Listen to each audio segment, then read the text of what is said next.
The city clerk will give the invocation, which will be followed by the Pledge of Allegiance.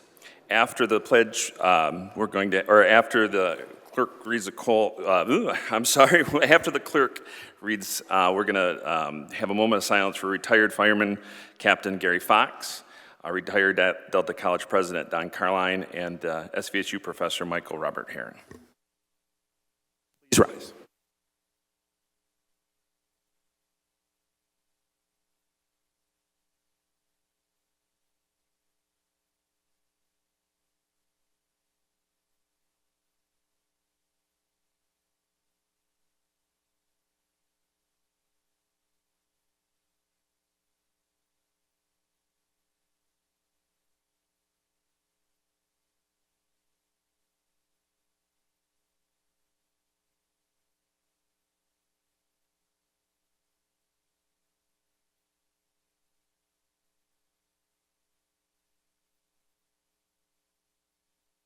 Please be seated. Will the clerk please call the roll? Commissioner Coakley. Here. Bernie Obershaw. Here. Tenney. Here. Hilliker. Here. DeWitt. Here. Rumberg. Here. Charlerbois. Here. Morris. Here. Mr. Mayor. President, we have a quorum. First item of business, we're actually going to change the agenda a little bit. We have two proclamations I'm going to be presenting, and then we'll go closed session after that. So, first one. Do you have the mic? Thank you.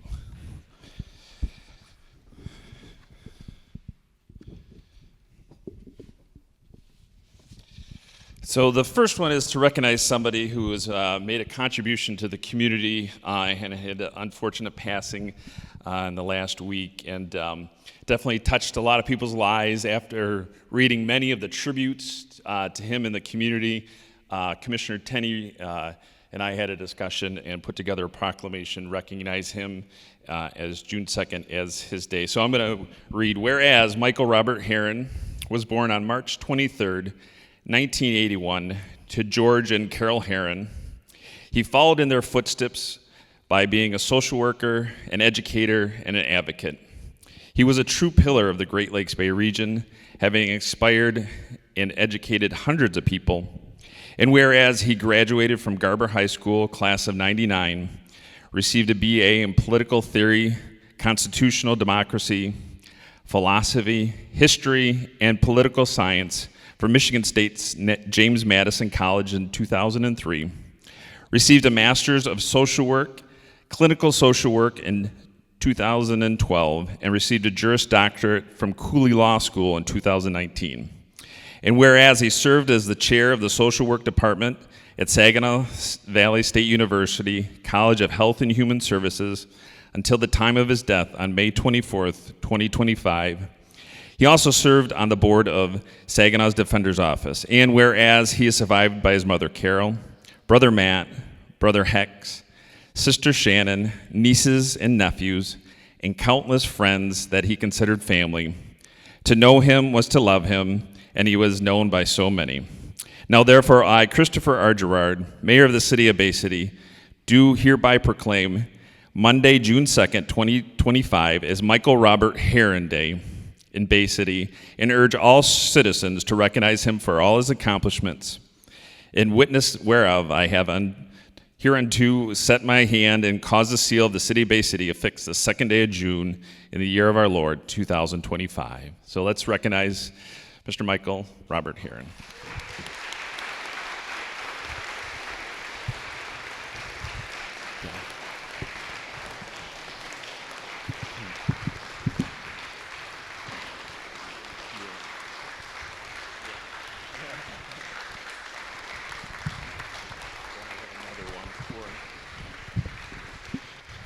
I know they're going to put one of these in his office or near his office. Yeah. So thank you. Thank you for everybody for coming. All right. The next one is, I gave you the wrong one. Okay, I knew that was going to happen. Okay, thank you. Is Scott Ellis here? I think he is. Scott, would you come up, please?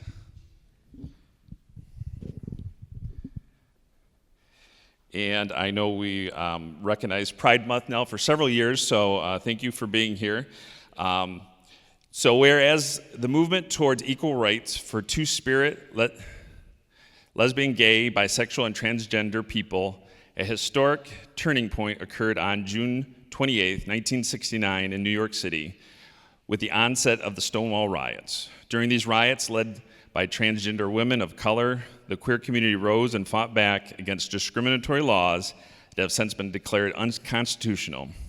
And whereas Pride celebrations have taken place around the country every June to commemorate the beginning of the Stonewall riots, and whereas June is celebrated as Pride Month nationwide, whereas Great Lakes Pride, a local nonprofit, works to connect the 2S, LGBTQ+, and allied communities to resources, education, offer networking opportunities, and advocates for civil rights in the Great Lakes Bay region and beyond.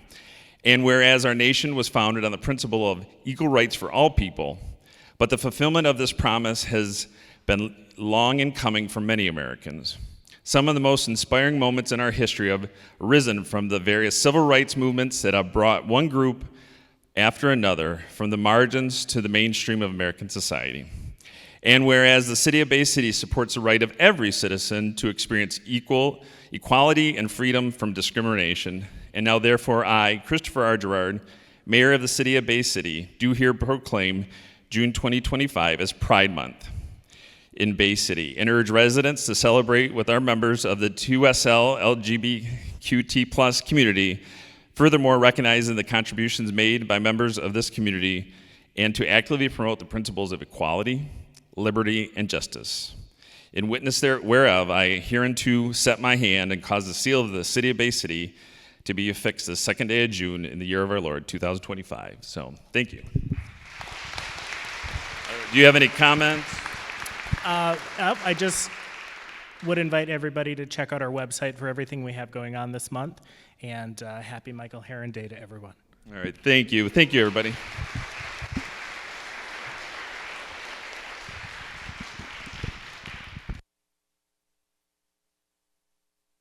All right, the next order of business calls for us to go into a closed session.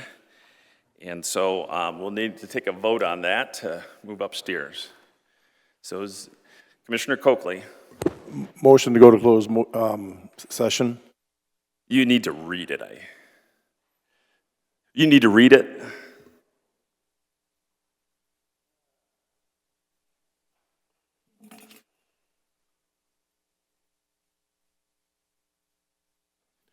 Move to go to closed session to discuss the legal options regarding the bankruptcy case in the matter of State Theater versus Clements Electric, Cenarius Johnson and Son Construction, and the City of Bay City.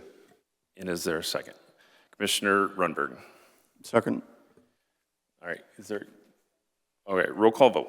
Commissioner Coakley. Yes. Bernie Obershaw. Yes. Tenney. Yes. Hilliker. Yes. DeWitt. Yes. Runberg. Yes. Charlebois. Yes. Morris. Yes. 8 yes. We are going into closed session upstairs.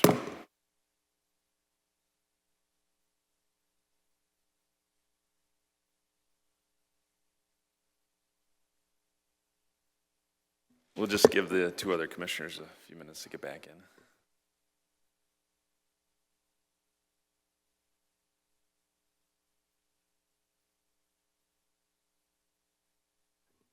The City Commission is now back in session.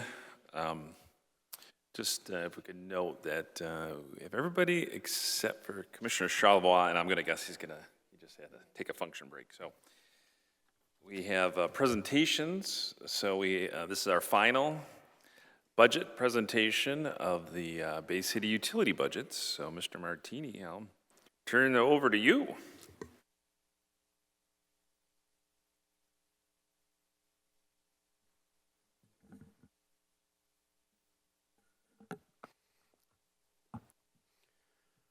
Good evening, and as the mayor pointed out, this is the last of the presentations regarding the 25-26 budget process. So with that, I'll get right into it.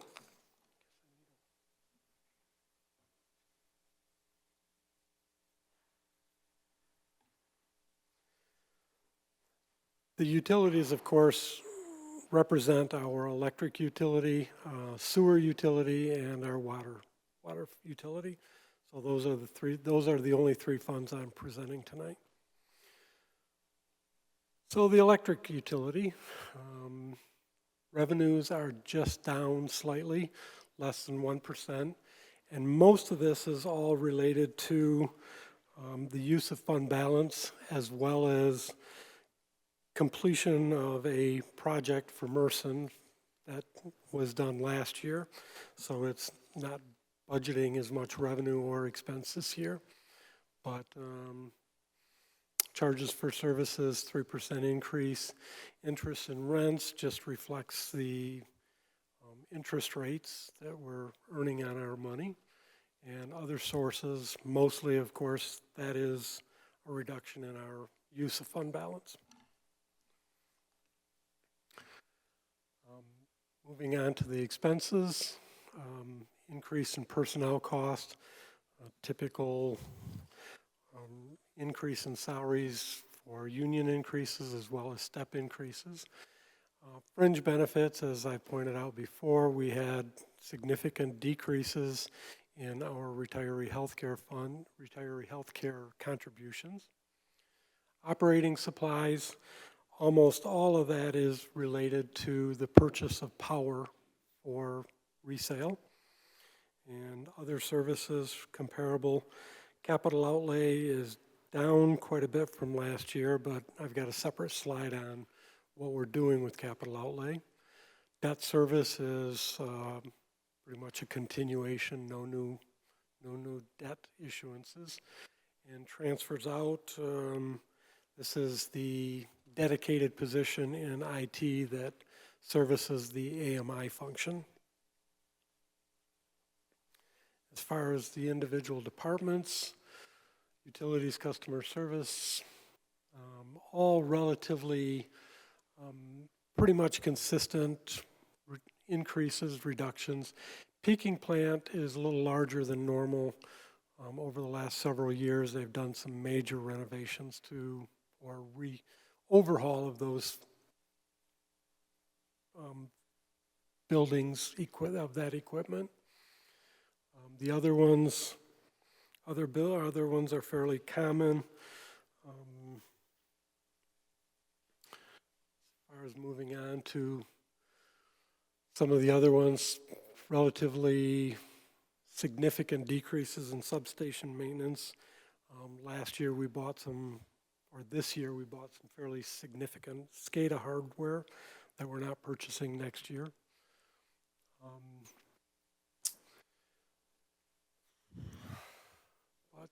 All in total, the electric utility is down in expenses just under 1%.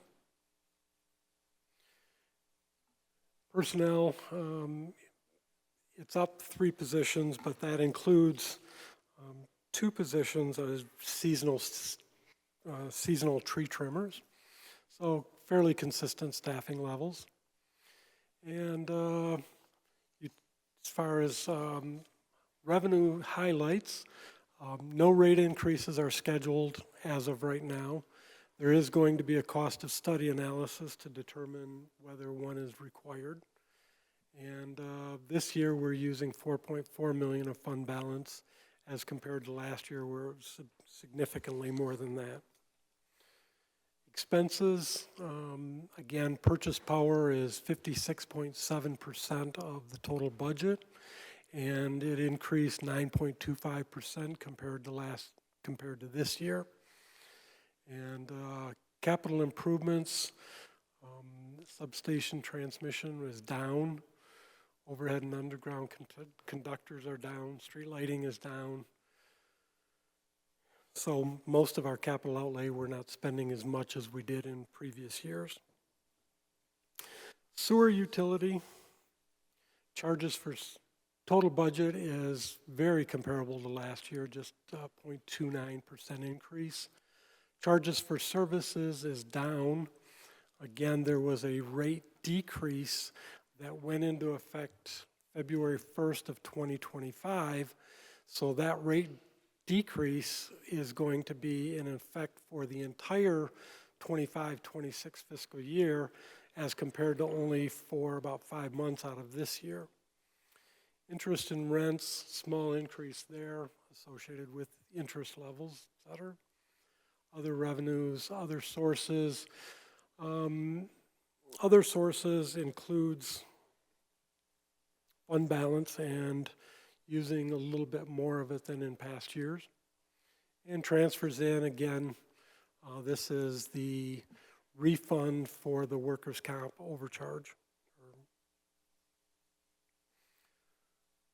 Moving on to personnel, again, consistent 4% increase in wages and salaries, 5% decrease in fringe benefits, operating supplies pretty much stagnant, other services down, capital outlay is up, but that is related to the completion of the trickling filters program. Debt service consistent, transfers out, small increase there, but just small numbers. And that again is associated with that dedicated IT position. Again, very, very small increase in total expenses, 0.29%. In terms of the departmental cost, sewer maintenance and cleaning is down. Pretty much most of the departments are down with the exception of the sewer plant. And that again is as a result of completion of the trickling filters program.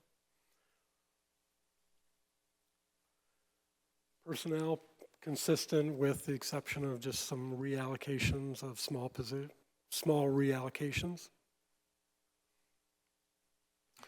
And budget highlights. Pretty much every year the sewer department puts in for $1 million for sewer linings.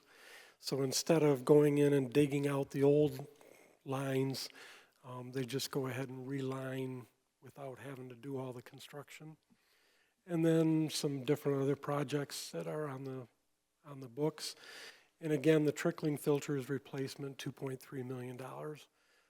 Most of that was actually paid for by the ARPA funds. This is being paid, this is the remainder of it, which is being paid for by the rates, by the ratepayers. Moving on to the water utility. Charges for services. This is the actual opposite of the sewer, where there was a rate increase effective February 1st, 2025. So next year we will see that rate increase for the entire year. Interest and rents, again, interest rates are up. Other revenues are down. There's some other charges in there. Other sources, we're not using any fund, we're using less fund balance than we did previous years. And the transfers in represent pretty much exclusively the ARPA dollars. And again, the ARPA dollars, we are kind of winding those down. They will expire completely by 12/31/26. So by the end of this year, we would like to see most of those used up. We do not want to write a big check back to the federal government. Again, a 6% increase in revenues.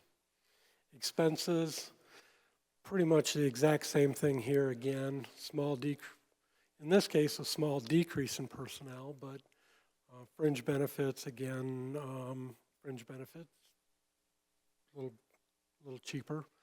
Other services, this is where much of the ARPA dollars are going. The replacement of the lead lines are not really considered a capital improvement because of the cost of them, and quite frankly, we don't even own, or it's just a replacement as well. So that's where most of that is in other services. Capital outlay, I've got a little detail there. Debt service is almost the exact same thing, and that is some of our dwarf loans that we've gotten primarily for replacement of the dwarf loans or of the lead service lines. And transfers out again the dedicated IT position. Most of the departments are relatively consistent. General administration is up, but water distribution is actually down. But the American Rescue Plan Act, that's where the lead service lines are being charged to, and that's significant increase. Personnel, just a small decrease there. Again, reallocation of some of the positions. Budget highlights as far as capital improvements, Henry Street, McKinley, and Smith Street for just a little over $1 million there. And there are no water rate changes scheduled in the upcoming fiscal year. And based on the budget and really the lack of need to use fund balance, we probably don't need a rate increase for at least this year. Next year, of course, we're going to be, whatever lead lines are not replaced, they will then become the responsibility of the water fund to replace those. With that being said, I did that a lot quicker than the last. Question, Commissioner DeWitt. Mine is a clarification question. You mentioned a rate increase study for electric, and I know it's been a few years since we've done one. Did you say that is in the budget, or we need to have that in the budget? I believe it is in the budget, yes. Okay, I just wanted that clarification because of that sounded not what I remember hearing. So thank you. Thank you. Commissioner Morris. I just wanted some clarification for the other revenues for the water summary. I'm looking on page 106, and I see that for other revenues. Can you explain to me what other revenues would entail if I missed it during your presentation for water? Well, included in that, we had been getting some reimbursement from the county regarding reimbursement for like MERS retirement cost, as well as the retiree health care costs. And that went for so many years, and I believe that much of that ended.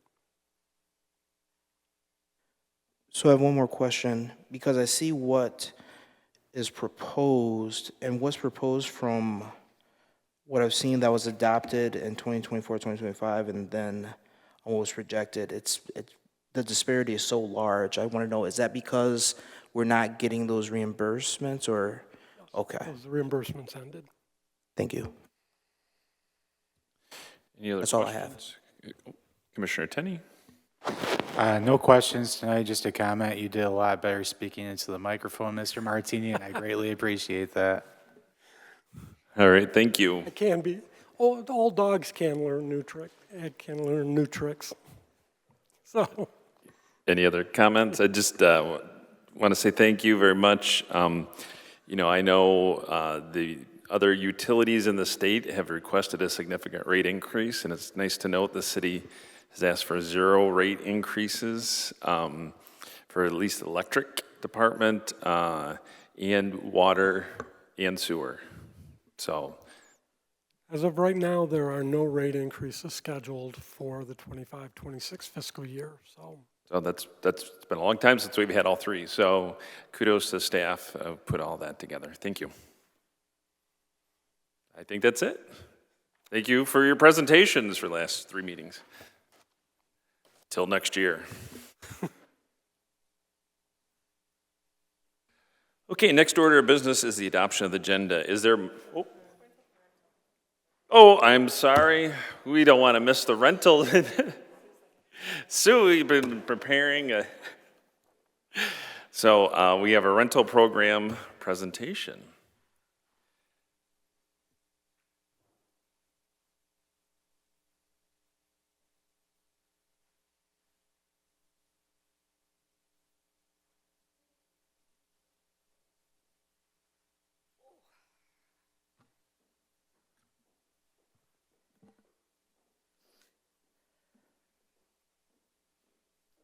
All set? All set. Go ahead, Ms. Coggins. Good evening, everybody. Tonight, I just want to give you kind of a brief overview of our rental program presentation. Evidently, there's been some questions on our procedures and what we do, so hopefully this is going to give you a good overview of what the program does. Basically, why do we have a rental registration program and inspection program? We have a proactive program. When a property is registered, it's inspected, make sure it's approved, and it's livable for people. But why else do we have a rental registration program? One of the main reasons is to protect the health and safety and welfare of not only the tenants, but also the neighboring properties. We want to help prevent any neighborhood deterioration. We want to hold our landlords accountable for their properties, and we also hold the tenants accountable for their living conditions. We want to preserve affordable housing, protect tenant rights, educate our property owners, and ensure compliance with all of our state and local regulations. So how do we do that? How do we actually regulate? Well, the first thing we did, and actually back in 1970, the original property maintenance ordinance was adopted. Now, the property maintenance ordinance, and I believe you did get a copy of that in your packets, that is how we register a property. It gives us the regulations such as in our right to inspect, our right of entry. It talks about our checklist for violations, certificate of compliance, everything that we do with our rental inspections, those are in there. Order to vacate, abatement of violations, which is how we get them to correct violations. That ordinance will spell that out. Now, that ordinance was recently updated in 2024, and one of the reasons we updated it is part of that ordinance is we use what we call the International Property Maintenance Code. That International Property Maintenance Code is the basis for what our inspectors look at. And again, it's basic quality of life in inspections. So what I did on this slide, I tried to give you a basic of what the IPMC looks for. We have a scope and administration which talks about some of our regulations on if it's a dangerous building or if we have to go in to do something to a dangerous building to make sure it's safe, how we can bill people.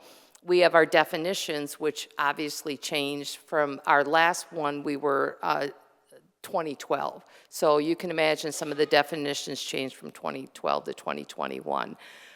Then we get into the general requirements. And this all the way starts from the exterior of the building to the interior of the buildings, to everything from, let's say, exterior, we're talking about protective treatment, which is paint, peeling, chipping paint, making sure that we have address numbers, things like that. We look at outdoor screens and windows. Then we go on the interior. And even when you look at our checklist, and I believe I gave you a copy of that too, if you follow that checklist, it's from the moment you step on the property. You start with the exterior of the property, you walk up the property on the sidewalk, on the porch, and that way we make sure that we're making all of these inspections consistently and correctly. So again, we're making sure light, ventilation. When we're talking about occupancy limitations, we're making sure that we don't have too many people in an apartment. There are rules and regulations on how much square footage you have to have.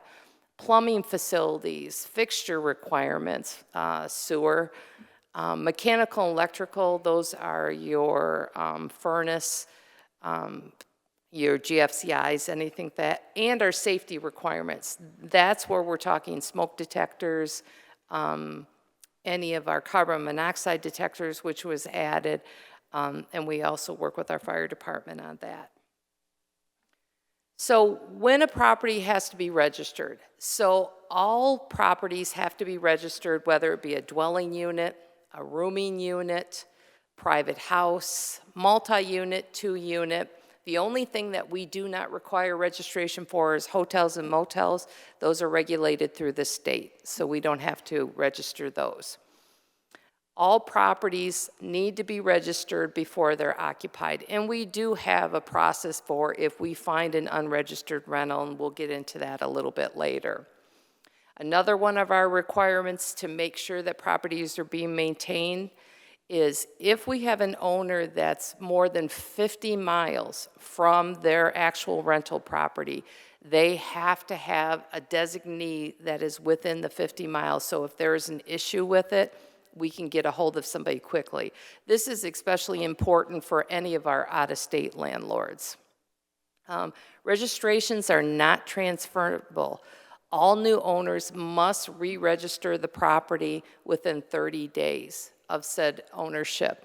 And that's something that we keep very close tabs on. We work directly with the assessing department every time a property is sold. If we see a transfer, we contact the new property owner. If a property is being occupied as a rental and they fail to register it as a rental, this is what we call a Class J fine. This was added about 5 or 6 years ago, and it is a $1,000 fine. It is one of the highest fines in our fine schedule. And if they don't register the property, there's the potential that we could order the property vacated through a court order. So we do have that ability to regulate any unregistered properties.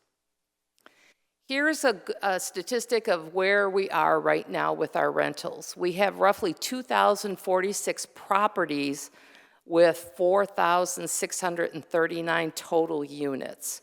You can see that we've got, for instance, our one unit, we have 1,309 all the way down to our biggest one, which is 180 unit. So that gives you a good idea of how many we have out there. This is a current list. This is completely up to date. It fluctuates from week to week. For instance, I just added 3 new rentals today. One of the trends we're seeing right now is we're losing some of our rentals. A lot of people have maybe an additional property, whether a parent died or something like that, so they decided to rent the property.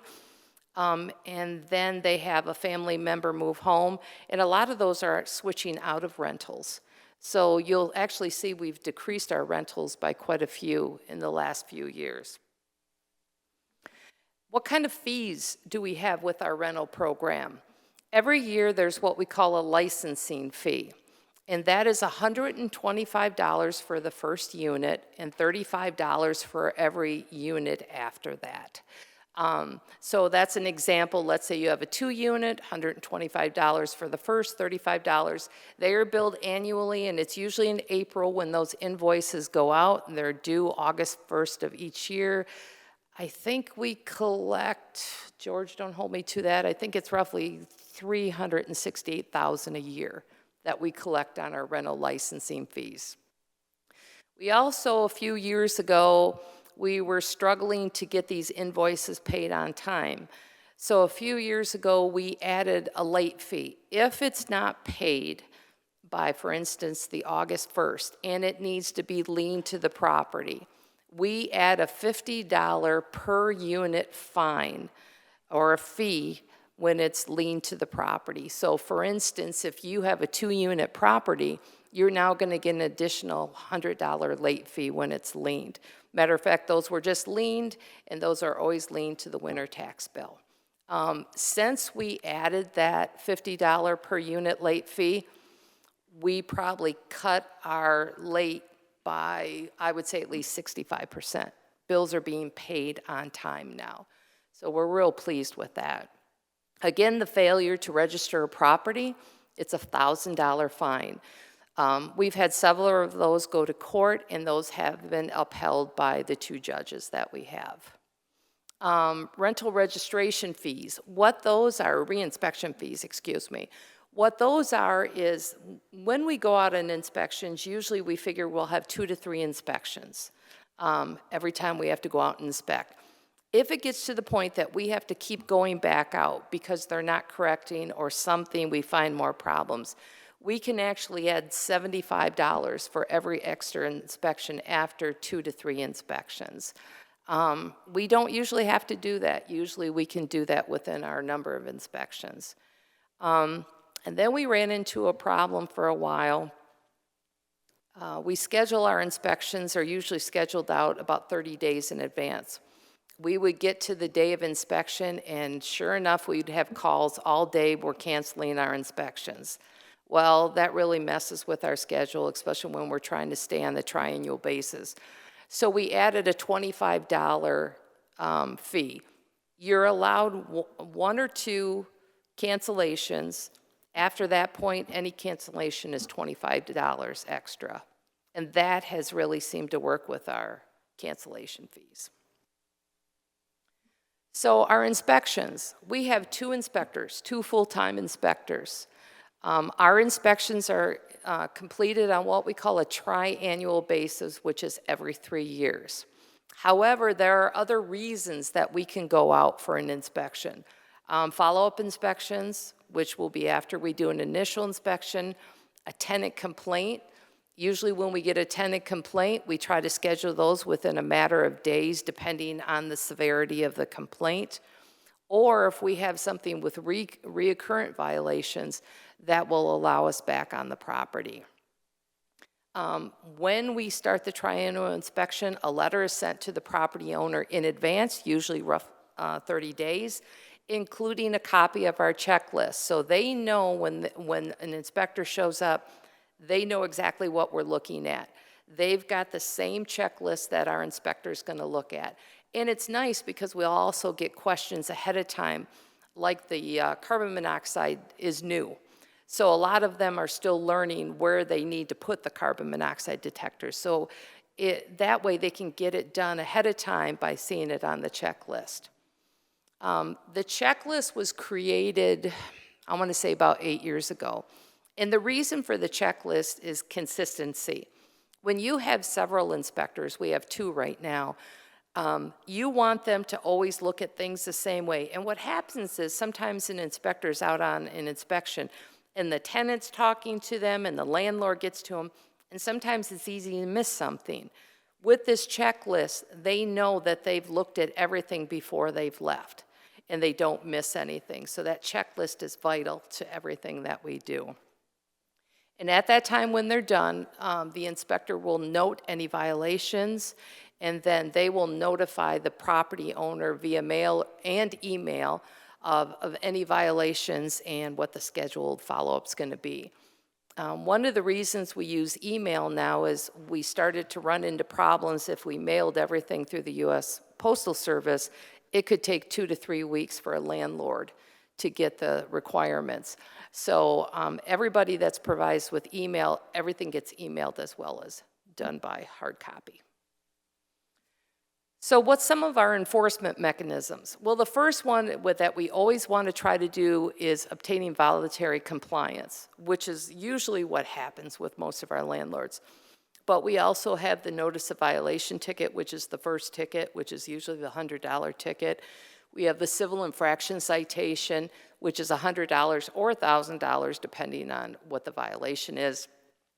We have the prosecution of the infractions in municipal court, which is our 74th District Court. We have 2 judges. We can petition for an injunction in circuit court. If we have something that is a danger, a hazard, an immediate hazard, then we can file for an injunction. We can do a stop work order. If we see something that's being done on a property that we absolutely know is a hazard, whether it be new construction, we can work with the building department on a stop work order. If they have a permit and we see that they're not doing something the right way, we can revoke the permit in order. Nuisance abatement, that's where if we have debris, vehicles, that's our normal code enforcement process, which I'll show you in a minute. We have the dangerous building abatement, which we've had to use on a few of our rental properties. Sometimes there's so many issues that we don't have a choice but to go through the dangerous building process. And then we also can restrict issuance of permits, depending on the cooperation of the landlord. So our violation process, which is pretty much the same process that we file with everything with code enforcement. After the inspector goes out on the initial violation, a first letter is going to be sent out. Thank you very much for meeting me today. Here's the violations. They'll talk about the section numbers, what it is. And then on the bottom of the letter, it's going to say, here's a reinspection date and time. Inspector goes back out. Let's say there's still a couple items that aren't done. A second letter is sent out, again, giving the person a reasonable time to correct the violations. Because you can have something as simple as some smoke detectors are in the wrong spot, maybe a GFCI needs to be installed. Those are quick fixes. Let's say we've got a roof that needs to be replaced, or we've got an accessory structure that's falling down. These things are going to take a little bit of time, so we need to be reasonable. We need to make sure that they can have a reasonable amount of time to correct their issues. Let's say we're not getting anywhere. Landlord's not fixing anything, tenant's still got issues, then we can go to the notice of violation ticket. By that time, you're looking at roughly 30 to 40 days. If after the notice of violation, we're still not getting anywhere, then we do what we call a civil infraction citation, and that's the ability for us to schedule a hearing in 74th District Court. First of all, let me apologize. This is not a bench trial, it's a bench trial, so I apologize for the spelling error. Thank you, Shelley, for bringing that to my attention. When we get into court, the first thing that happens is we have what we call a bench trial. This is the first time for the defendant to come meet with us and the judge to find out, why are we not fixing these things? What's the issue? Do you need more time? Are you trying to get money together? What's going on? At that point, the judge will give the person an order that says, okay, by this date, you need to have these things fixed. At that time, our inspectors are now bound by that court order. So we make sure that we keep everything in our calendar to say, okay, the judge said on this day, we need to have these items done. So let's say we get to that date in the reinspection and nothing's done, or things aren't to our liking. Then we schedule what's called a show cause hearing. The defendant or the property owner now needs to go before the judge to say, why did you not honor my order? If, again, we don't get any response and they don't do anything after the show cause hearing, we have the ability to go for what we call a vacation hearing.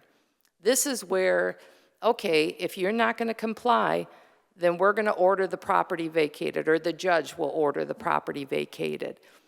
We will get an order for the judge saying, you have so much time to either fix this, or on this date, the property has to be vacated. We will actually go out if we have to have the property vacated with our public safety department, make sure the building's cleared, and we will board the building at that point for failure to comply with any violations. But when we get to that point, and we've only had to do it a couple of times, it's because there's so many violations and they're choosing not to do anything that we have no other alternative but to order the property vacated. We cannot have people living in unsafe conditions. That's not what we're here for. So that's kind of our court process. How do we keep track of all this? We have a great system through the BSNA, and this one's for our 301 Washington. We like to use this to show everybody what this is. This is our BSNA system. Certificates, which is what a rental property is, every single one is listed in this software. And then what we do is this keeps track of when we're ready to do a triannual inspection. All of our letters are generated through here. All of our photographs are located in here. Basically, this is one-stop shopping. So what's nice is when our inspectors come in each day, they're able to print up their inspection report and they know exactly what they need to be doing for the day. So let's say, and on average, with 2 inspectors, on a typical inspection day, if they're one or 2 units, we probably do 5 or 6 a day. But then we also have the days where, let's say we have the 180 unit. You would think that would take weeks, right? It doesn't. All hands on deck, the 2 inspectors go out. Usually they have a couple maintenance people following right behind them, and believe it or not, they can get the 180-day done in roughly a day or 2. those ones actually move real quickly. So on average, we can do 5 to 6 inspections a day, depending on, unless we have the big ones. And then, you know, we have 180 and some of the 140, those ones are gonna take a little bit longer. But this is how we keep track of everything. This is so we don't have to remember where we have to be, where we are with inspections. We have our whole property maintenance code is set up in what we call quick text. So you see the little X's where you see the violations. That property maintenance code, the whole thing is in there. So an inspector gets done with an inspection, they're out in their car with their tablet or their laptop, and they're already putting all the violations in, including any photographic evidence or anything that they need to do. So by the time they get back to the office, they're able to go ahead and generate that letter. It just keeps everything flowing really, really well in scheduling appointments. I know that's a really quick overview, so if anybody has any really specific questions, I'd be glad to go through it. Commissioner DeWitt. Hi, and thank you. I was waiting for this because I had some stuff that I was looking for just for an update because it has been 8 years. I think it was 2017 when this was passed through commission, initially the rental registration program. The inspection timeline gap at 3 years, is that mostly because of a capacity where it wouldn't be able to increase that, or is that just a standard that was set? Do you think that there would be capacity to increase it to every other year or 1 year? With the staff we have now, there would be no way to increase it. I have to admit the 3-year works really well, especially if we've got some big ticket items that we know landlords are going to have to fix. If we go to a property and let's say the roof or something's going to have to be done, that gives them 3 years to get ready for things. We found that the triannual is pretty standard, and I don't think we could shorten that at all, especially with only 2 inspectors. Okay, the next one is leases versus rent. In my part of town, I've seen an increased number of houses for lease or apartments for lease. Those I do not believe are currently covered under the rental program. Is that correct? No, they are a rental. Okay, I did not know that, and I saw the lease, and I was thinking it was people trying to walk sideways around the registration. No, also another example, not to interrupt you, but leases would need to be required, but let's say land contracts, if they're not registered, is still considered a rental. Cool, that's the clarification I was looking for on that one. The family the family rental is not requiring to be registered. Is there a standard you use to see where the line is for that, so that, you know, my third cousin's ex can't move in and then have that? No, we actually have a written administrative policy that we adopted quite a few years ago. Immediate family is mother, father, brother, sister, grandparent. That's it. No cousins or anything like that, because otherwise we'd be stretching it out forever. So we did limit it to that, and it seems to work really well. And the final one you kind of touched on was the number of times you have to go back for a third inspection. You said it's not very many, but do you have a ballpark of a number per year? Like, is it 5? Is it 20? Is it 80 of them? I would say 20% or less in more than 2 inspections. So not insignificant, but not a majority of your work either. Correct. And a lot of times with that, why we would have to go back is there's a possibility that, let's say, some type of permit is required. So we may have to schedule another inspection depending on when the inspectors are there. They need to complete the work, and then we need to go back to do our work. So sometimes that does drag it out a little bit, and obviously we wouldn't charge for something like that. But yeah, those are a big instance of why we have to go back. And the final one is, in your opinion, do you see gaps in this program that you would like to have filled in, or better mechanisms allowed for you to do your work on this program? No, I have to admit I'm really proud of this program, and I'm really proud of the staff that we have, that from the 2 inspectors we have to our administrative specialist that is the one that does all the paperwork. Where we started 10 years ago and where we are now, I think I would put our program against anybody's program. I love our rental program. Okay, those were the questions I had. Thank you. All right, Commissioner Bernie Overshaw. last week when we had our budget, Mr. Martini stated we had some extra ARPA funds and that we had hired 2 extra code enforcement people, so that would make us have 4, and you said that we have 2. Could you please explain that to me? Because that would help out the code enforcement people, that would help the landlords out, and we would get more homes inspected in apartments, seeing that we have 30% of rental units here in the city of Bay City. Basically, the 2 rental inspectors have always been full-time positions. What we did with the ARPA funds is we have what we call home specialists. The 2 people that we hired are what we call home improvement specialists. Those are the 2 that we hired through ARPA, and then we also have the community engagement coordinator. A home property, or the home specialists, are the people that they not only do some of the basic code enforcement, but they go out and when they see a house that has some issues, maybe it's a roof, maybe it's windows, something like that, those people then can get that working with the community engagement coordinator on trying to find services to help them get those things improved. So they're not necessarily code enforcement. They do some code enforcement, but they're called home improvement specialists. So we have 2 home improvement specialists, the community engagement coordinator, and then we have the other property maintenance inspector that was the full-time inspector prior to the ARPA funds. Okay, another question. How can I put it? Okay, what about what are the violations for vacant buildings that have our code enforcement violations that have asbestos, violations and things like so have you that have set for, you say, 20 years? Are they being violated? When are they being torn down? They are hazardous to families. We'll just say places like the YMCA, Chucky's Market, the flea market, these type of places,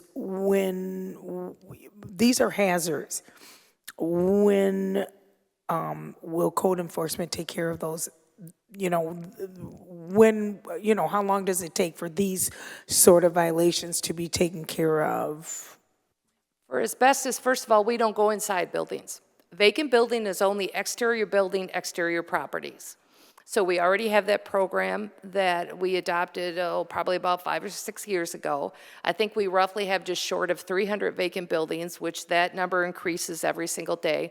And we go out yearly and look at the exterior of these properties, not the interiors. So when it comes to asbestos and stuff, we're not going to look at those. As long as the building meets that minimum maintenance, which is through the International Property Maintenance Code, it would be deemed as safe. Now, if there is a building that's in such disrepair, falling down, roof falling down, anything like that, that then goes by the dangerous building. And that's a totally separate program, and I do that myself. So we do have the vacant building, which only is exterior. We never go inside of a building. We're not allowed inside of buildings. So we wouldn't know about asbestos or anything like that. That's not our specialty. We only do the exterior of the buildings. Would you deem the YMCA a hazard? And would you deem the flea market that have set their vacant, we're not allowed to use the electricity, or the flea market for wires that are hanging, the YMCA that is a magnet to drug paraphernalia, needles, these sort of things? Would you deem that it's sat there for 20 years of being a hazard violation to the community? Just because a building sits vacant doesn't make it hazardous. Our goal by the vacant building program is to make sure that it's maintained at a safe, clean minimum. So when we go out, again, we're using this property maintenance, and I have a checklist for that if anybody's interested in that. We're going to look for are there wires hanging? Is there any holes in the exterior of the buildings that maybe rodents or anything can get into? Is the property outside being maintained? Do the walls have holes? As long as it's meeting that checklist, no, I would not consider it a hazardous building or dangerous. Okay, thank you. You're welcome. All right, thank you. Commissioner Tenney. Thank you for being here and also for the work you do. I know I always say that to you all, but shout out to civil servants, especially in this day and age. Feel like you guys deserve more praise. On to my questions. So worst case scenario, you issue somebody a vacation order, right? What are the remedies for a tenant who has to come out of pocket for like first month's rent to relocate and things like that? We can't get involved in contractual issues. So in order for us to say, well, the landlord, you have to give them, that doesn't work that way. However, we will never vacate a building, and the judges agree with us completely, unless we make sure the tenants have somewhere to go. We've had, I can think of one particular where Inspector Lashinsky worked a few extra weeks because they were struggling trying to find another place even though the property had been vacated. So we would never just show up, kick somebody to the curb. We are going to make sure that they've got somewhere else to go, that they have time to get their belongings out. We would never board it up without them being able to do what they need to do to find a new place. Okay, you picked up what I was putting down with that question. Thank you so much for that. The other thing is, I heard you say that you're supposed to preserve affordable housing. So one of the things I looked into before I was even seated is rental caps. I know they're unconstitutional in the state of Michigan. That being said, I think that these out-of-town landlords price gouge a lot. I know you said that an out-of-town landlord has to have a designee within 50 miles. Can you kind of talk about what those designees usually look like? Like, who are they leaving in charge of these properties? A lot of what you'll see is what we call property management companies. There's several of them here in the Bay County area. There's several in the Tri-County area. There's some very, very good property maintenance managers that we work with. It's great to have them on board because when a tenant has an issue or when something maybe happens quickly, we had one property in the winter where the boiler went right in the heart of winter. And to try to get a hold of somebody maybe in California or Oregon's going to be different. We had that local property manager that was on scene that same day and was already coming up with a plan. So a lot of what we deal with are these local management companies. We do have a few that they will have an individual, and it could be a relative that is overseeing the property. We found that these property managers are vital to any of our out-of-state landlords. Okay, just quick follow-up. Has there been any research done as to, limiting out-of-state landlords or saying no to private equity firms or things like that?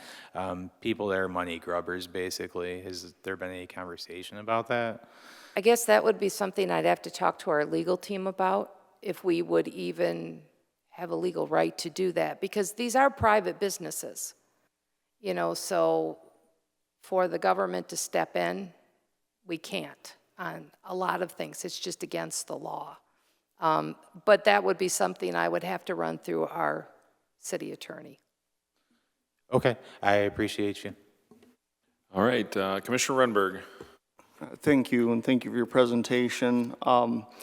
And you may have already covered a little bit about this, but as far as like short-term rentals go, do they have to go through the rental program? Okay, great. And do we have an idea of what the percentage of these are that are short-term rentals? Short-term rentals are actually registered separate. I apologize. I probably should have included that in this rental presentation. We adopt that ordinance. I think it's now in its second year. We have approximately 79 short-term rentals. They do follow the basic dialogue of what we do for a regular rental. The difference is they have to be inspected every year. And the reason we did that is because they have so many transients coming in and out. It's different than having a long-term renter. So those are inspected on a yearly basis, but they pretty much mirror our rental program. And right now, I think we have about 79 registered. All right, thank you. And are we able to cap that, or is that kind of the same legal considerations we have with okay. Yep, same. That one we did run by our city attorney, and they said, and they did some research from all over Michigan, and it's nearly impossible to regulate. Or you can, but it's not something that they recommended. Okay, thank you. That's all I have. Any other questions? Okay, seeing none, thank you, Ms. Cox. Thank you. All right, now we're moving on to the next order of business, the adoption agenda. Is there a motion to adopt the agenda? Commissioner Tenney. Move to approve the agenda as presented. Is there a second? Commissioner Hilliker. Second. Thank you. And do any members of the commission wish to add an item to the agenda? Commissioner Bernie Obershaw. Okay, could you read it in its entirety, please?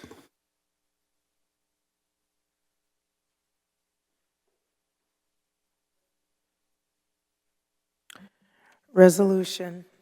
Whereas the City of Bay City and Commission want housing options to be accessible and fair to all.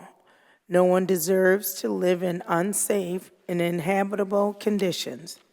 Whereas 30% of the City of Bay City are rental properties, homes, and apartments.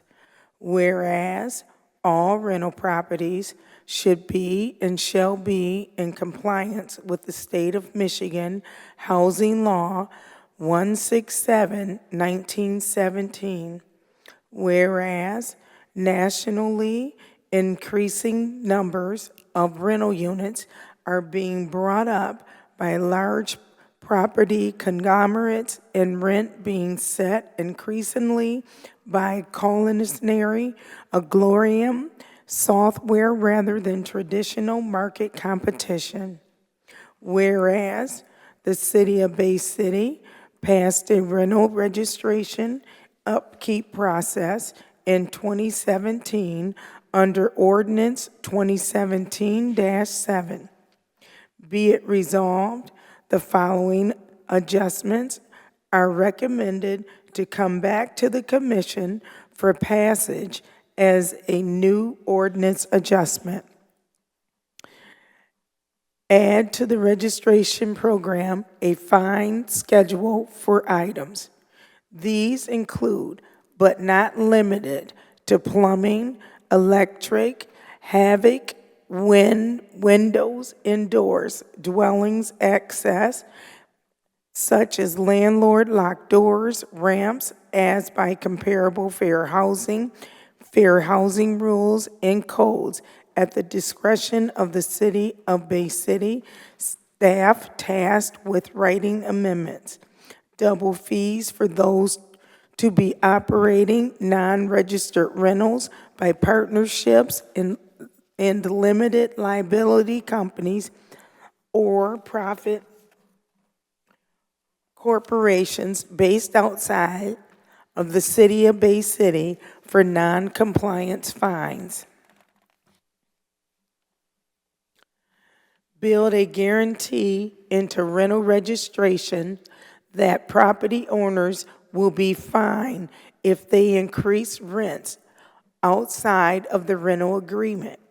Determine the legality of capping annual rental increases for renters making under 100% the area median income for the City of Bay City, and if allowable, create a reporting system for tenants to ensure compliance. Determine the legality of banning algorithmic rent recommendation software usage with the City of Bay City, and if allowable, create guidelines to ensure compliance. Be it further resolved, the City of Bay City expects proposed adjustments and updates to the above points within 90 days of this resolution passing the chambers. Thank you. Is there a second? Commissioner Tenney. Second. Okay. Will the clerk please call the roll on the amendment to the agenda? Commissioner Hilliker. Yes. Or DeWitt, Yes. Rumberg, Yes. Charlebois, Yes. Morris, Yes. Coakley, Yes. Bernie Obershaw, Yes. Tenney. Yes. A yes. The agenda as amended has been adopted. Nope. Okay, so we need to then make a motion on the agenda as amended. Okay. Commissioner DeWitt. This is approving the agenda as amended. Yes. Rumberg, Yes. Charlebois, Yes. Morris, Yes. Coakley, Yes. Bernie Obershaw, Yes. Tenney, Yes. Hilliker. Yes. A yes. Okay, it's approved as amended. Next order of business is the consent agenda. Do any members of the commission wish to make a change to the consent agenda? Okay, the next order of business calls for public input on the consent agenda. This is the opportunity for citizens to remove an item from consent for consideration on the regular agenda. If anyone in the audience wishes to make a change, please come to the microphone, print your name on the registration sheet, state your name and address for the record, and the item you wish to have considered on the regular agenda.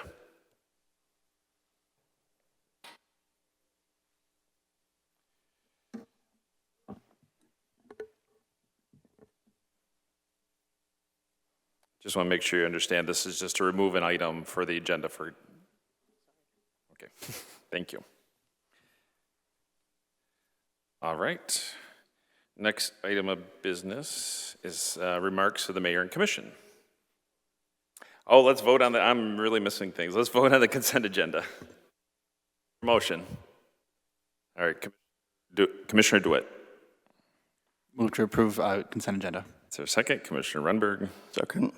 All right, will please call the roll. Commissioner Rumberg, Yes. Charlebois, Yes. Morris, Yes. Coakley, Yes. Bernie Obershaw, Yes. Tenney, Yes. Hilliker, Yes. DeWitt. Yes. A yes. Consent agenda has been approved. Next item of business, the mayor, remarks of the mayor and the commission. Any commissioners? Commissioner Tenney. Thank you to the chair. Again, wanted to thank the mayor and the city manager for recognizing Michael Robert Heron today. Just a few words about him. I never had him as a professor while at SVSU. I was privileged enough to have his dad, George, as a professor. George was an OG of social justice. He marched with MLK.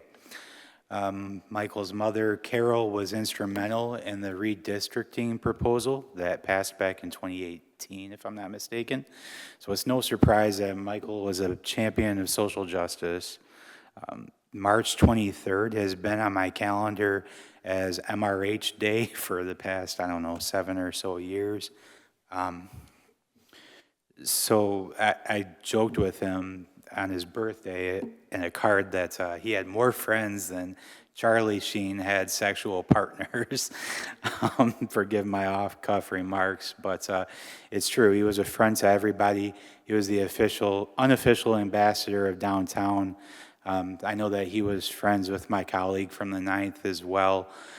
And I also wanted to say that if folks are looking to do something good on this MRH Day, I would encourage you to be a friend to somebody. If you have some extra dollars lying around, I would encourage you to donate to the George Heron Emergency Fund at SVSU. Also, something that we had in common is we were both romantics about America. We loved her for what she could be and should be, not always for what she is. Michael had a framed copy of the Constitution in his apartment, and I'm going to close my remarks about him by quoting James Madison. Equal laws protecting equal rights is the best guarantee of loyalty and love for the country. With that, I'm going to roll into saying Happy Pride Month. And if you love somebody from the LGBTQIA community, I would encourage you to act like it. At the voting booth, don't vote for people that attack trans folk, right? Don't say that gay marriage is a states' rights issue. Correct people when they make homophobic remarks. Stand up. And my final remark is that it's Men's Health Awareness Month. The alumni chapter of Kappa Alpha Psi is having a men's health fair. That's right, free 99 on June the 13th at Horizons Conference Center. If you need more details, get with me afterwards. And on that note, sorry, I'm rambling. Urge your senators to save Medicaid. I saw that there was a protest. I was out of town on the 31st to save Medicaid, so shout out to the protesters out there using their voice to protect the vulnerable. Thank you. Thank you. Any other comment? Commissioner DeWitt. Yeah, this is something that I've asked commissioners about and got some positive feedback for. I'm working on something for pollinator positivity. It's going to be obviously too late to do this year because we're already in enforcement. We got to pass it through everything. But I'm looking to do something that is a minimal to no burden on city to have an impact to help increase the pollinator numbers within our region. We can do as just something to try to help what we can see from the sciences that study that the lower number of pollinators and the lower quality of pollinators that are able to succeed in the current environment with both rising temperatures at large and the use of specific pesticides over the past 60 to 70 years. On the only other comment tonight is on the past 67 years is that sometimes when we realize we did something wrong, like we found out at the last meeting, putting the dump on the middle grounds was a really bad idea in hindsight, costing us millions of dollars over the past, well, every year for decades. That even though we think we have to try to think things as a good idea now, but also a good idea in the future and what we want to be. Obviously, we don't want to be dumping trash in our river. We don't want our companies dumping trash in our river. We also want to make sure that what we stand for are things that we can be proud of in the future when obviously things change over time. So we just kind of look forward in that when we're trying to create things to improve our city. Thank you. Thank you. Commissioner Bernie Overshaw. Yes, I'd like to know what happened to the $250,000 we gave to Mr. Streeter at the Samaritan. We're supposed to be breaking ground for the drop-in center. And so what's going on with that? Sure. City manager. So we're waiting for the environmental to be done, but it's still proposed to be open in the fall, I believe, latest at the fall. So Debbie is working with him. They just have to have the environmental done before the papers could be filed with HUD. They're requiring us to do an environmental. Okay, environmental for the inside of the building. We've given them, so the people are gonna be on the street for the summer. This is like the second time we've given them money. So why don't we just take our money back, let them do the environmental, and then when they get themselves together, then, we'll give them some money. This is the second time we've given them money, and we're not getting what we need from them. So I think we need to really take a look at why do we keep giving Mr. Streeter money and we're not, these people are still living on the streets. So, there's a problem with the money situation. This is looking kind of shady, to be honest, city manager. So I think we need to maybe get we need to go there and get a tour of what's going on with our money, because $450,000 or $300,000. We haven't given them any money yet. So this is all, the paperwork has to be done with HUD first. So there is no money that has been given to them yet. How did HUD get involved with our money? Because we're running it through that program, correct, Debbie? Yes, it has to run through that program to give to them. Okay, so this summer, because it was supposed to be May or June, So that's why I'm questioning the situation. It said, we said May or June. I think You that's know- when construction was starting, correct? Okay, but nothing has started yet? It's June 2nd, so they have the rest of the month. But they are up and running, they said by fall. They'll be up and running before the cold starts.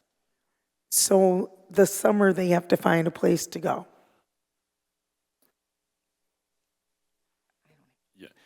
So my understanding, because of the funding source, there are certain requirements that have to be done. And so that just, it's taken longer than through the process. The environmental, all that, it just takes time. And so as much as I think they want it to be done as soon as they can, but it just all takes time. You know, Mayor, I don't like to be rude, but I was talking to city manager for her Well, to give an update because she does the budget. I And understand. I'm so just I trying to really help answer wanted your her question to and- answer. She can answer more than you because she does our budget. And I'm not trying to be rude to you, but I was talking to her because she's the one that allocates the money and she knows more about our finances. So I would rather her to answer the question, please. Commissioner, I believe she did answer the question that you did ask. Thank you. Yes, And did you asked, she answered, and then I clarified some more. So, you all set, Commissioner? Yes, I am. Thank you. Thank you. Anybody else? Any other commissioners? Commissioner Hilliker. So I am informing you all that this is actually my last commission meeting. I will be resigning as of tomorrow due to I was promoted to a executive director role in January, and I wanted to stay on to make sure transition was going well. And just due to my promotion there, I am no longer able to serve in the capacity as commissioner here. So I want to thank the staff. I want to thank all of my fellow commissioners and everybody I've been able to work with while being here. And I know you guys are going to continue to do amazing work. Well, thank you. Commissioner Coakley. I just want to thank Commissioner Hilliger on her years of service, and the city of Bay City appreciates it. Okay, yeah, you all set, Commissioner? Yeah, I want to echo those comments. So I've had the opportunity to work with Commissioner Hilliker for the last several years, and she's done exemplary work and represented the city well, and you'll be sorely missed. So thank you so much. Do other commissioners have comments? I do have a couple items. Our public safety department, at their 2025 POEM Officer of the Year, our several officers from our public safety department received the heroic Officer of the Year. So there's 5 members: Officer Jacob Kirch, Officer Stephen Staron, Officer Scott Sale, Officer Brant Saigon, and Sergeant Matthew Strunk were recognized for their extraordinary bravery and professionalism during a life-threatening incident involving a competitive suspect and a 1-year-old child. So congratulations, please pass that along. Also, we're having our first meeting of our Public Safety Infrastructure Committee. That's getting going tomorrow. And then tomorrow starts the start of the I think he's calling it Bay Area's Farmers Market, so at the Jefferson Project from 2 to 6 p.m. So that's getting going. Check that out. I know there's lots of different things happening there. All right. Anything else? All right. City Manager? I just have a couple things. June 11th is the start of our Wednesdays in the Park. I think our first band is the Bay Concert Band. So those are free concerts from 6:30 to 9 o'clock. And then I'm assuming we are going to be doing the interviews for the applicants for the first word at the June 16th meeting. And so far we do have 6 applicants, and I'm still waiting on questions from the commission president. We need to have those ahead of time so we can clear those with HR as well. Correct, and I asked, and if I do not receive any input from other commissioners in the very near future, we're going to just use the same standards, because I want to make sure that more than one person has input on changing those. Okay, all right, thank you. If I could have those maybe like the week prior, so I have time to get those ready, okay. And my other question about that too is, since we do have 6 applicants, we do have a couple presentations at night too. Can we start at 5:30, if that's okay with everybody? Because those 6 applicants are going to take some time to get We've been working at 5:30 the past month and a half. I don't see why that's a problem right now. Thank you. All right, thank you. Okay, next order of business calls for public input. Under the rules of the commission, each speaker will be allowed 5 minutes to speak. Commissioner Coakley will serve as the timekeeper. This is the opportunity for citizens to address the commission regarding any agenda item or any other matter. If anyone wishes to address the commission, please come forward, print your name on the registration sheet, state your name and address for the record. And then a couple things. Please be respectful when addressing the mayor and commission. Public input is a one-way communication. The mayor and commissioners cannot answer questions at this point. Please meet with them after the meeting if you need further information. And you have 5 minutes to speak. Valerie, 1513 Helen Street. I want to say thank you to the commission for recognizing that the first Pride was a riot started by Black trans women, including Marsha P. Johnson. The first Pride was a riot, and as queer people, we should remember our history and what these people inside the system have done to us and continue to do to us. Dow, one of the supporters of this event, and these other corporations can claim they support us, but let's not forget what they did to the Vietnamese people and American veterans with Agent Orange and napalm. Not to mention, they are currently poisoning our environment and our communities with their pollutants and microplastics, which increases our chances of getting cancer. And also, all we have to do is look at, in Vietnam, there's still children being born with birth defects till this day, as well as how it's affecting our veterans who are still alive from Agent Orange and napalm being exposed to it.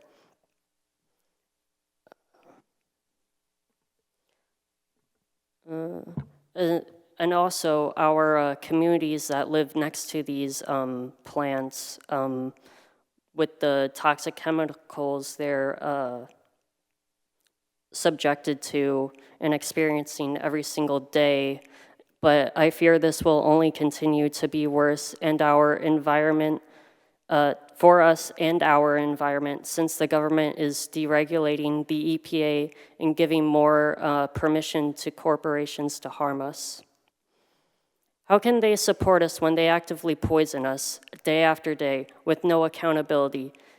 We should be thankful to these corporations for sponsoring a Pride event.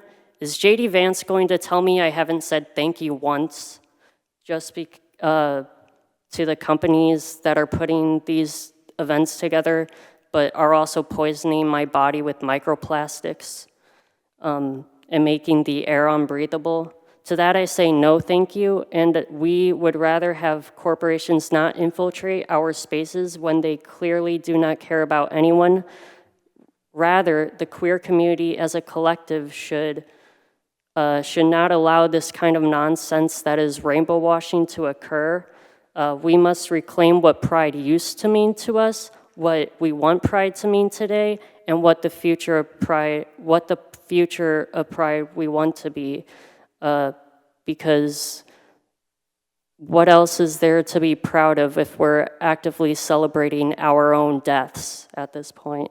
One final thing I have to say to the people who think this is so-called progress. At the end of the day, a CEO is still a CEO, no matter their identity, sexuality, race, etc. A CEO only cares about how much money they make. And it seems to me that the people who say this is progress only, they already live comfortably. So of course they defend these corporations for no real reason, other than presenting themselves to be one of the good ones. And they don't care as long as they won't be affected, but they will be. I also say to you, remember Vietnam, remember the civil rights movement, remember Stonewall riots, remember the workers' strikes, Remember our history and remember who the enemy is. Again, I thank the Commission for acknowledging the First Pride and its roots, but I will not thank these heartless corporations for putting this event together, and we must put our own events together as a community with no outside forces that harm us and only care about their wallets and doing PR stunts like this. All right, anyone else like to come forward for public input?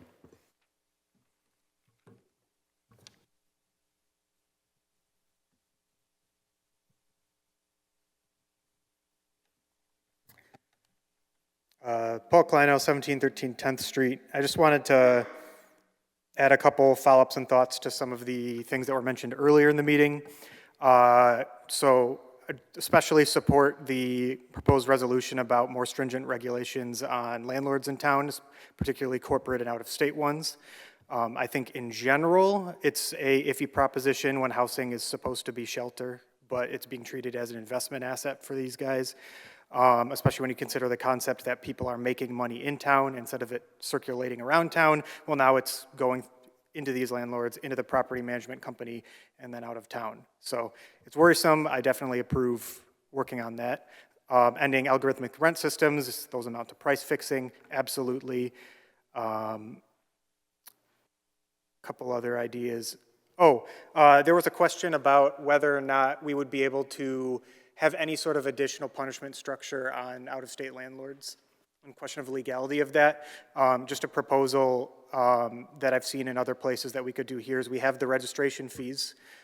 We know we already have different fee structures for a certain number of units. We could rework that structure to encourage, for example, using one half of your duplex to rent out to someone, which is a much better use of space than, for example, someone from Utah hiring a property management company to buy a whole bunch of our single-family homes. So there's things we could do with that that aren't necessarily legal structures that could just financially disincentivize that. See if any of my other notes are good here. Airbnb is included in that. We should be careful of those going to single-family homes as well. That's about all I had there. I just wanted to speak in support of this overall process, especially with the zoning meeting next week. I think it's good that the city is looking into that. I think there's a lot of work we can do to make housing more affordable here.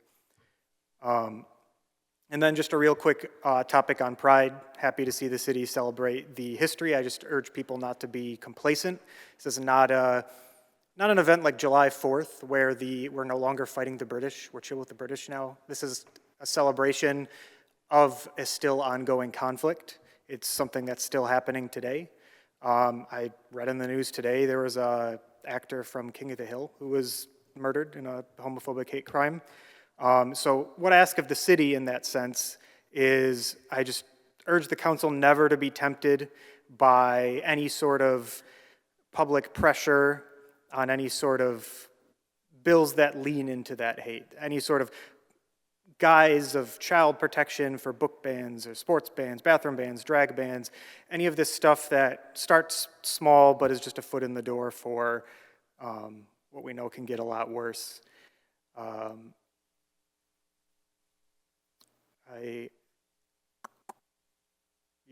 I think that's all I had today. Just, we want to celebrate, but also keep that in mind and know that this is still ongoing, especially in the context of the country today. So, thank you. Thank you. Anybody else like to come forward for public input? Okay, next item of business is a public hearing. And we have one. This is a responsible contractors ordinance public hearing regarding Inland Waters Pollution Control, Inc. So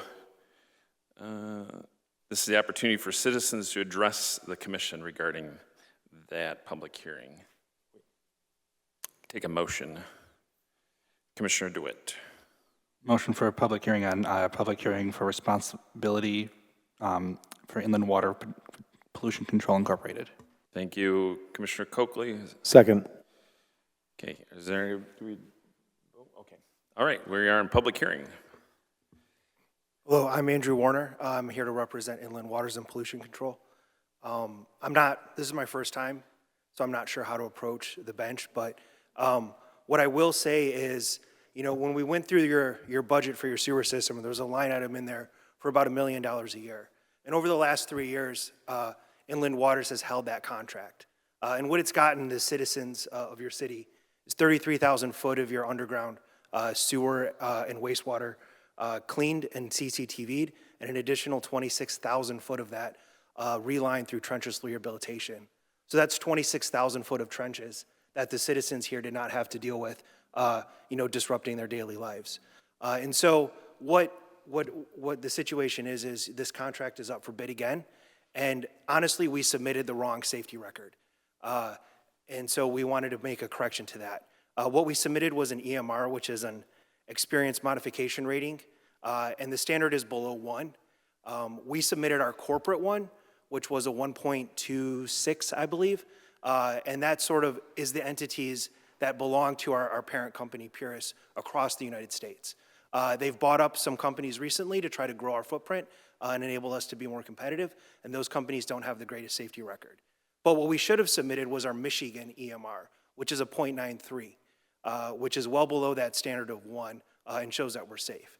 And so you can see, additionally, after working in the city for 3 years, we haven't had an injury on any of your job sites. You know, and we feel like we've done a great job. We've got a great relationship with the city, with Corey. You know, and we've really enjoyed working up here. So we would love the opportunity to be able to bid on this upcoming contract.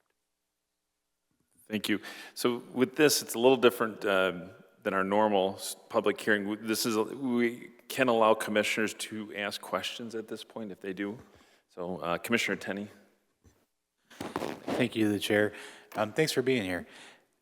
Just wanted to get some clarity. Did you say 0.93 is well below 1? Yes, it is below 1. Okay, forgive me for not being sold on it being well below 1, but what's the industry average? The standard is 1, and so what an EMR is it's basically an insurance rating. It benchmarks based on the hours you work and several safety metrics where your costs are for workers' compensation claims. And so when your procurement manager had asked as part of the bid submission process, you submit that number. And so 1 is the standard. We're at a 0.93, which is, I think, very, you know, comparatively, you're doing things right. Again, it kind of normalizes everything across the board. So if you take objection to the well below, I can understand that because you're talking about 70 bips. So, right on. Okay, again, and I appreciate that definition, but what's the industry average? I know you said that 1's the standard. What's the average? Do you know? I don't know. So this is a metric that is usually close held. So there's not competitive analysis put out. You're either at 1 or below, or you're not, sort of thing. Is that what you're saying? Yes, sir. Okay. Hey, I'd rather say you didn't know than just feed me some baloney. I appreciate your responses and your time. Thank you. Any other questions? Commissioner Charlebois. Can you tell me how many jobs are involved with your work in Bay City? Roughly? How many jobs? So. Now you're relining pipes, right? Yes, sir. How many people are working on it? Our typical crew, when we're going to inspect, we'll send 3 individuals up. And then when we are lining, it's a 6-man crew. Okay, thank you. Commissioner Runberg. Thank you as well for being here. But if you had any OSHA reportables since during this last time you've had the contract, 3 years you said? Is all? We have had, across our company, last year we had 1, the year before, we had 3 last year, and in 2023 we had additional 3 across the company. This year we've had 1. It was an unfortunate incident where a faulty manhole on a hinge fell and injured the hand of one of our employees. Okay, thank you. Any other questions? Just clarify, you said no workers were injured on projects for the city of Bay City? Correct, yes, sir. All right, thank you. All right, we are done with, anybody else like to come forward for public hearing? Go ahead, state your name and address for the record. You have 5 minutes to speak. Just a quick thing. This is Paul again, 1713 10th Street. I just work in insurance, so just for the EMR ratio. It is a ratio. Basically, the way it works is there's a national agency, NCCI, that takes all of the information, all of the carriers use it. And so if you work in a line of business, you have a class that you fall under.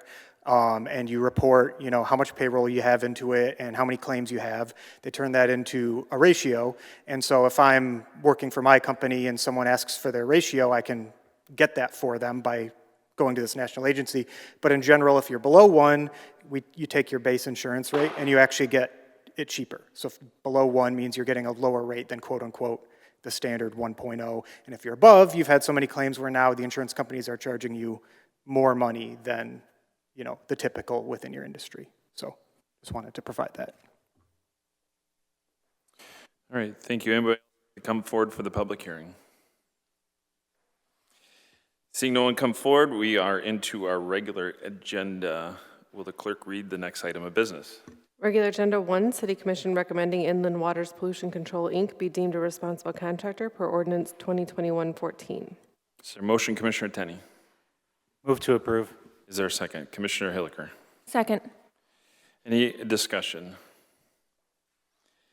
Will the clerk please call the roll on the motion to adopt? Commissioner Charlebois? Yes. Morris? Yes. Coakley? Yes. Bernie Obershaw? Yes. Tenney? Yes. Hilliker? Yes. DeWitt? Yes. Rumberg? Yes. 8 yes. It has been approved. Next item on the agenda, please. Number 2, Commissioner DeWitt's ordinance amendment to the Code of Ordinances, Chapter 2, Administration, Article 2, Commission, Section 226, Rules of Commission, regarding removal of invocation and moving public input. Recommendation received for first reading and refer to next meeting for second reading and possible adoption. Is there a motion? Commissioner DeWitt? Move to receive. Is there a second? Commissioner Tenney? Second. Discussion? Commissioner Coakley? Yeah, I'm not really comfortable with removing the invocation. It's been around for about 70 years with it. We're actually not following what we're supposed to be doing with it. We're supposed to having revolving clergy coming in and doing it. We sort of evolved to where we are now. With that, we have the ability to not partake if we choose not to. But with the amount of residents in Bay City who do have a religion and do believe in it, I think sometimes guidance, if you decide to call upon it, is something we can do. I'd be willing to talk about it and maybe a moment of silence or something to reflect upon yourself or something would be something in hand, but just to eliminate it. My question is, what's next? Are we going to, St. Patrick's Day, we're just going to eliminate that because it's celebrating, a saint? Are we going to eliminate the lighting of the Christmas tree downtown because it's another, religious holiday? A lot of paths on this. Just, I don't want to jump in on this one. Just my 2 cents. Okay, Commissioner Charlebois? Yeah, I would just like to say that this is addressing separation of church and state, so I would be in favor of it. Thank you. Okay, and Commissioner Tenney? I'm sorry. Commissioner DeWitt was first, then Tenney. This is something, so both of these changes that came up because I asked the commission as a whole and to give me suggestions. Although both of these items were on a list of suggestions I had, I waited until I got a confirmation from at least one other member to bring them forward. Approximately 26% of Bay County as a whole is non-religious, and that number is likely higher within the city of Bay City. Having something here that can show that we support one religion over another is a problem. And yes, there is a standard to do an all or none nationwide.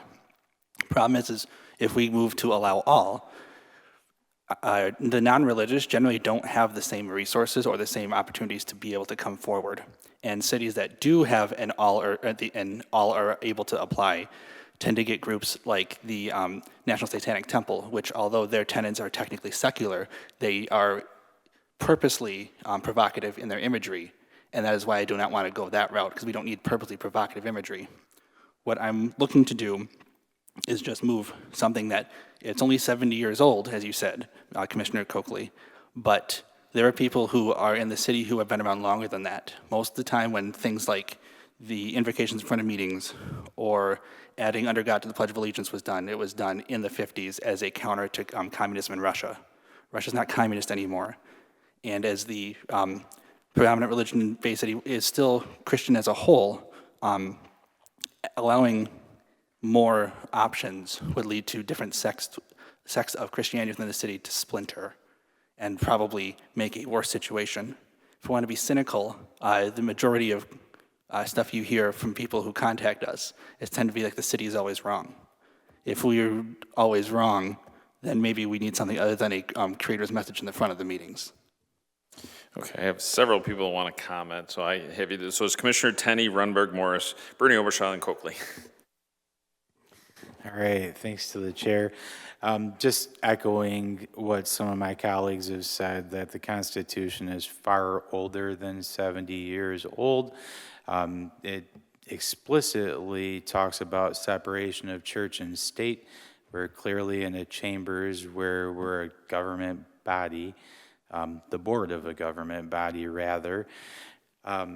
Additionally, we are not a Christian nation. We're a nation where you're allowed to be Christian. So that's all I have on it.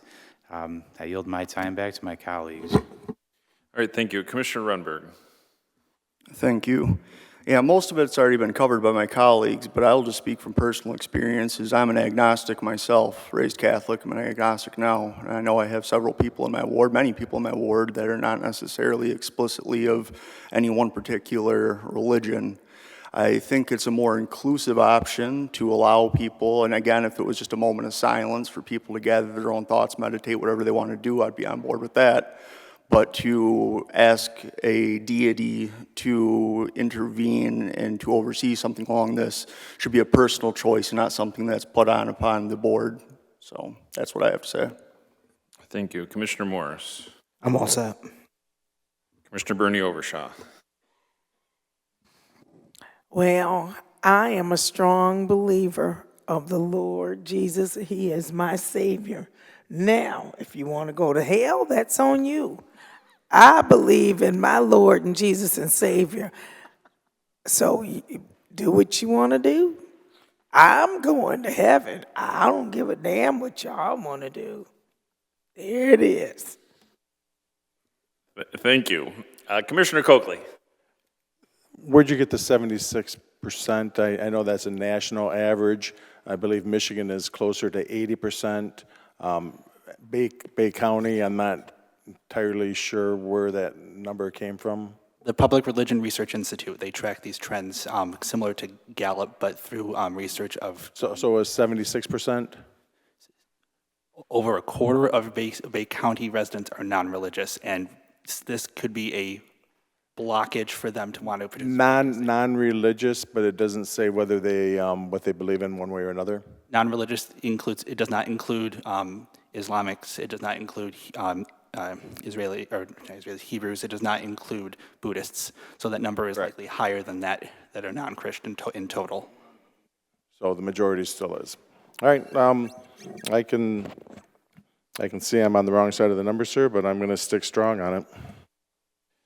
Okay, anybody else comments? I just want to say, I firmly believe that this is the community's meeting. I guess I know this is our first reading, and so I guess hopefully we'll get some comments on that. I don't think people were really expecting that as part, or there's really not an acknowledgement, or they weren't looking for this as being removed from the City Commission agenda.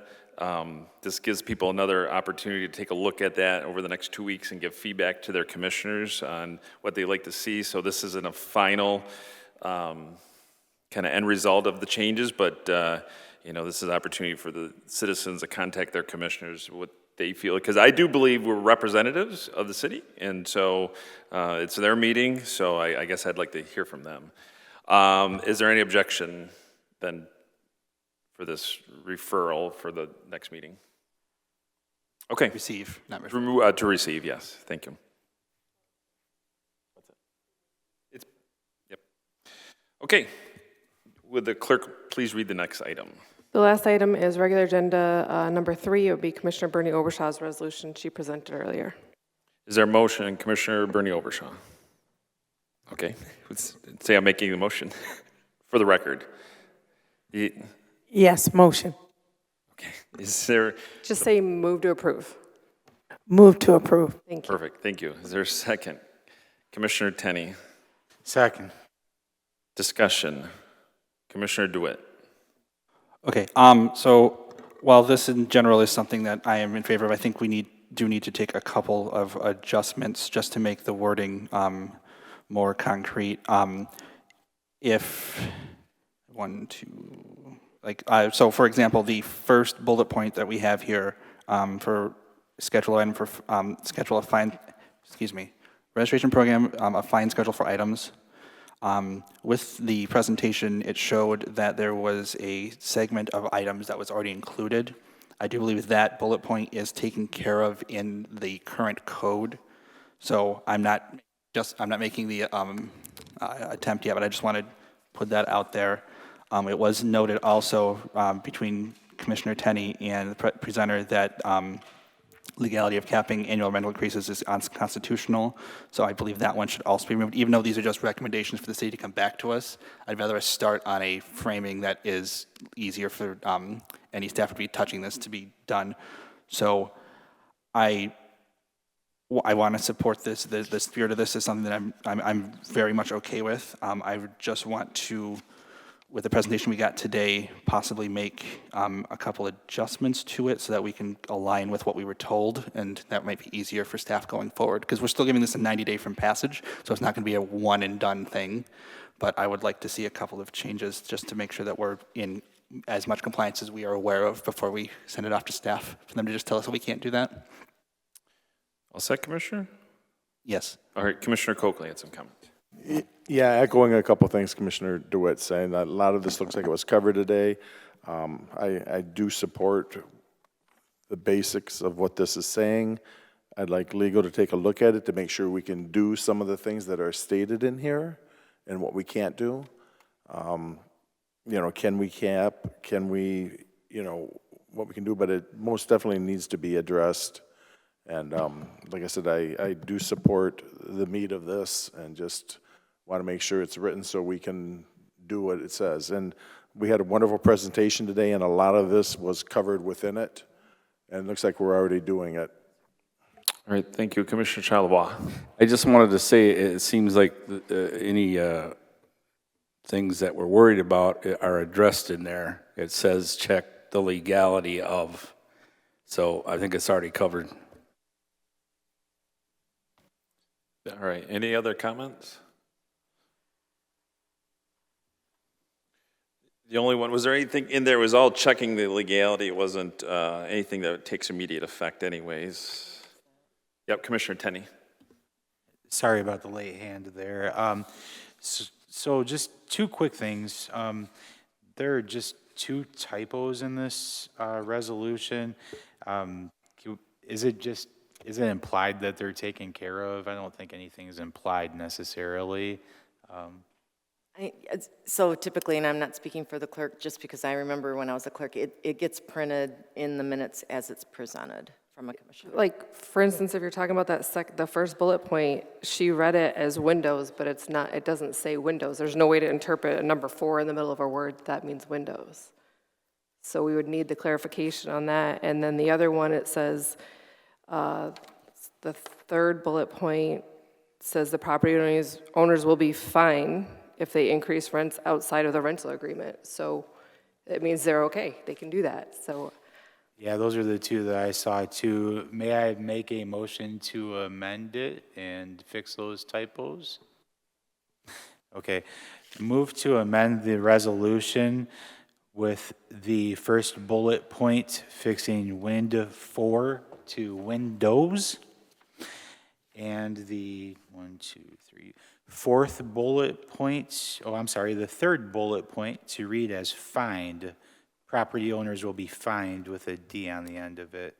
Thank you. All right, so So the manager, well, I'll take a second, then we'll have more discussion. So Commissioner Runberg? Second.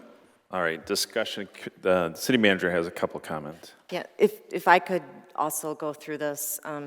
So on the the fifth whereas down, ordinance 2017-7, in the body of that paragraph, it talks about rental registration and upkeep. That ordinance is actually, it's special assessments. So it doesn't refer to the rental registration program.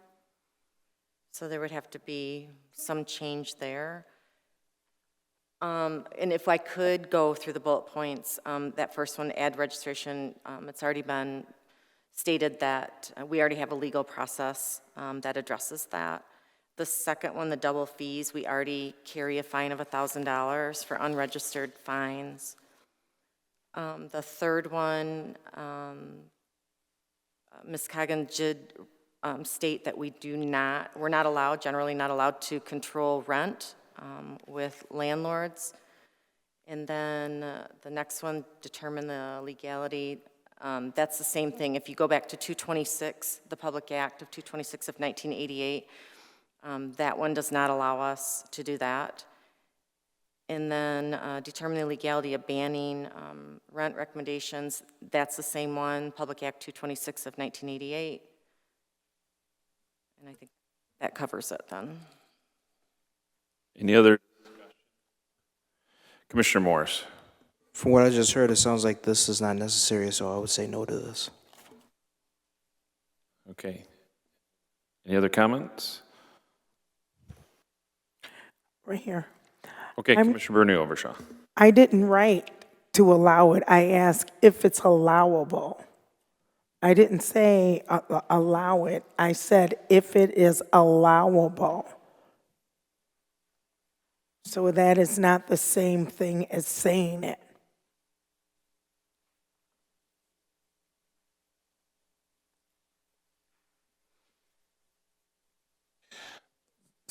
So it does say, be it resolved, the following adjustments are recommended. So all the lists on the be it resolved are recommendations. It's recommendations. It's not is or not, it's not do. It's recommended. This whole thing is recommended. It's not asking.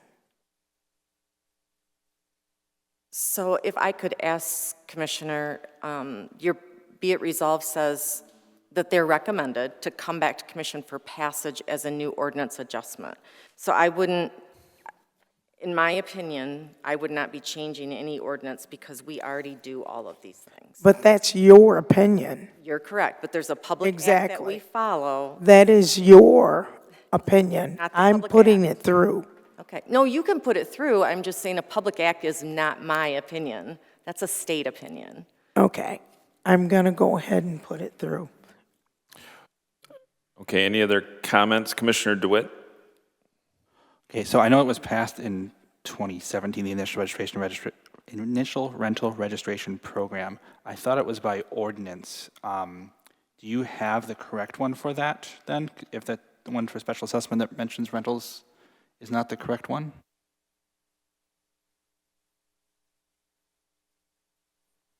We didn't find, there wasn't an ordinance, was there? It was all resolution, right? Correct, it's under a resolution, it's not ordinance bound.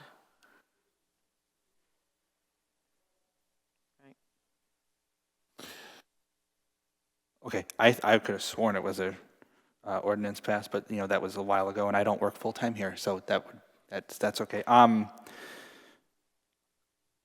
I would also propose an amendment to that to change that whereas to read past preventive restoration process via via resolution, if that is allowed by the either the clerk or the commissioner who read the. You'd have to be, I mean, you can't just say resolution, you have to be specific, like she's naming. The specific resolution. So to me, it's truly your decision, but with so many issues of how to follow what is being asked, it's best to refer it to the commissioner to make those changes, to bring it back, because we don't really have a way to follow what's written. Okay, that's fine. I'll be quiet on this one then. Okay, any other comments? Okay, well, oh, yeah. So the first thing we need to vote on is Commissioner Tenney's amendment, which I would need in writing. Either actually writing it out or sending me an email is fine. I don't have the digital document of this. I only have the paper that she presented. But is everybody clear on Commissioner Tenney's amendment that he made? Or two amendments, I should say? Okay, so that's what we're going to be voting on first, is that first amendment. Was he set? All set? Everybody clear on that? All right. So Commissioner Coakley, a yes means you're approving Commissioner Tenney's amendments that he made. Yes. Bernie Obershaw? Yes. Tenney? Yes. Hilliker? Yes. DeWitt? Yes. Rumberg? Yes. Charlebois? Yes. Morris? Yes. So the only other amendment that we have on the floor then is to approve the resolution as those two amendments just passed. Everybody clear? Okay. Commissioner DeWitt? I just have one more comment. I'm looking in the Municode system for this, and only the first pages of the minutes are coming out from 2017. So I don't know if something is like it ends at the one for February 20th. It says it is further recommended that and that's the end of the document. So I don't know if we can find a way to give me better access for that, or if I'm missing something in that. Well, it's not this meeting. I'm trying to find the meetings, but the online database is not showing the second pages on those right now. On any 2017? The ones that I've clicked on so far, I don't want to say any, but the ones I've clicked on so far. Okay, I can look into that for you. Thank you. Any other discussion? Okay, roll call. Commissioner Bernie Obershaw? Yes. Tenney? Yes. Hilliker? No. DeWitt? No. Rumberg? Yes. Charlebois? Yes. Morris? No. Coakley? No. 4-4, motion fails. All right. Is there any other business tonight? Seeing none, we are adjourned. Thank you.